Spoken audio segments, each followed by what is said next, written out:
how to hit a 3-wood off the ground as well as off the tee.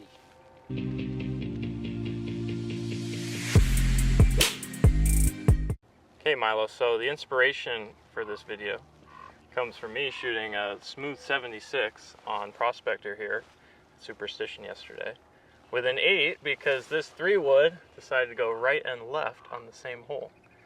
So you hit one out of play right and then one out of play left? No bueno. Okay, that's not usually good. But when I got down the round, I found something that I think was part of the reason I was hitting my 3-wood a little wonky. And it's been a little wonky for the last week or so, which is strange because it's usually one of the better clubs in my bag.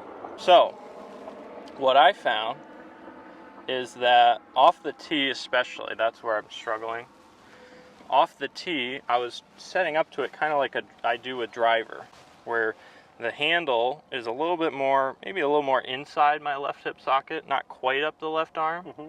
I might actually have just a slight bit of angle between the club and my left arm. So there's a little more loft on the 3-wood. The face looked a little more lofted. And I just barely had it teed up, not much. But I was struggling with either a high push or I'd get my right arm kind of covering my shoulder high and I'd get that hooky one to kind of offset that. So your subconscious said, I don't want to miss right again, so now I'm going to cover it with that right arm and pull hook it. To me, it was a little bit of setup, because once we go from driver down to the rest of our bag, ideally that club isn't going to be working nearly as up, right? Yeah, we want to be actually slightly down on everything. Especially with this off the ground, I think that setup would not have worked well at all, right?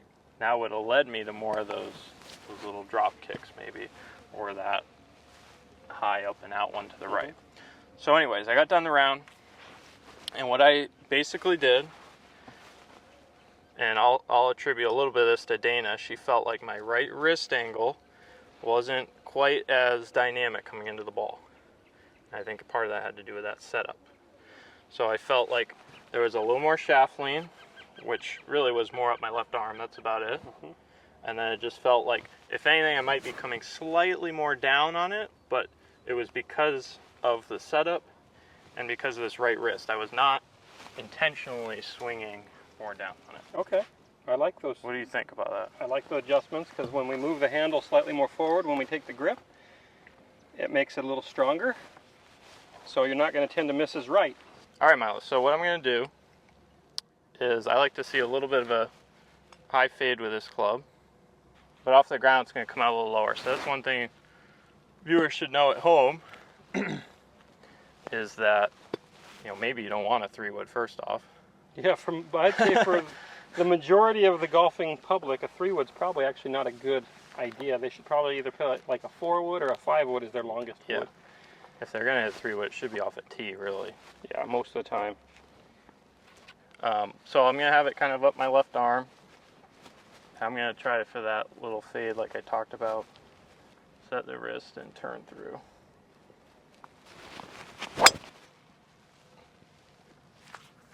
It was a little more peely than I would have liked, but not bad. Yeah, it was still good. It just cut off 5 to 10 yards, but... So sometimes off the ground, too, with this club, you can get a little more of that because you're not hitting it quite as high up the face. Right, so it spins a little more thin. So part of this is like, okay, and this is something Dana and I talk about while we're out on tour, is like, okay, do you really need to hit 3-wood here? Because if it's a crappy lie, probably be better to hit the 5 or 7-wood, and you can get just as much carry out of it.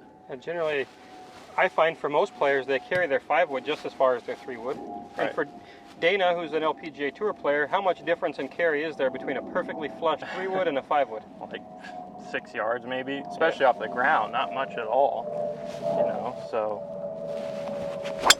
like that's, to me, pretty high off the ground. And that was absolutely pummeled. That was cooked. Sit. You almost got to the other side with the 3-wood. Jeez. Okay. So let's aim a little more right next time. But let's talk about off the tee now. So those last two, that's kind of what I would expect. If I have a little bit of a miss, it's that little spinny right one. And then if I get a good one like that second one, you got a little 5-yard fade. But it's not going to be this moon shot. At least not now with today's technology. Unless the lie is like teed up and you got a little upslope. Right? Yeah, but generally it's going to come out flattish. Probably even lower than your driver. A lot of times if I do have a little downslope or something, I'll just go for the hybrid. And sometimes I can get that out there pretty good anyway. So off a tee, what I found, let me aim a little more right this time. What I found off the tee is that everything else was the same that I just talked about with the setup, the club being a little more up my left arm, not as much loft look to it. Even the handle wasn't quite as low, it was a little more here. The only thing I changed was I actually hovered it like I do with my driver. Sweet. That's a simple setup adjustment, just barely above the tops of the grass. Yep. Let's see how it works.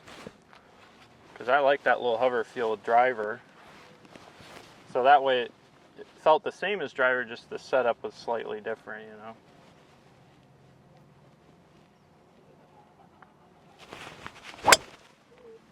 Yeah, it's the same shot, that little slide cut.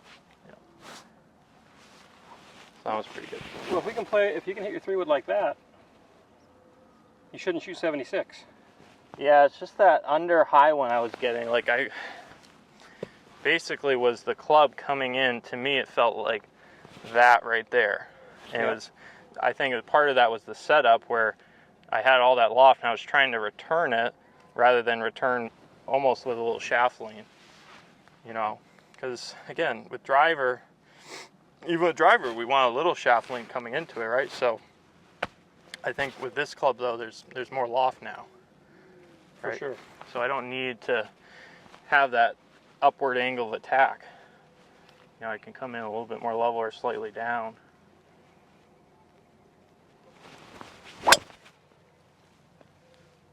Okay, she's gone. That was a little more right, but that was okay. Still pretty good. Okay, so here's the moral of the story here for those at home.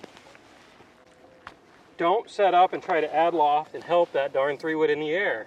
It doesn't make it better. Set up, hit it a little closer to how you would hit an iron, a long iron, something along those lines, right? So we're not leaning the shaft back and trying to hit that thing up. And hit 5-wood.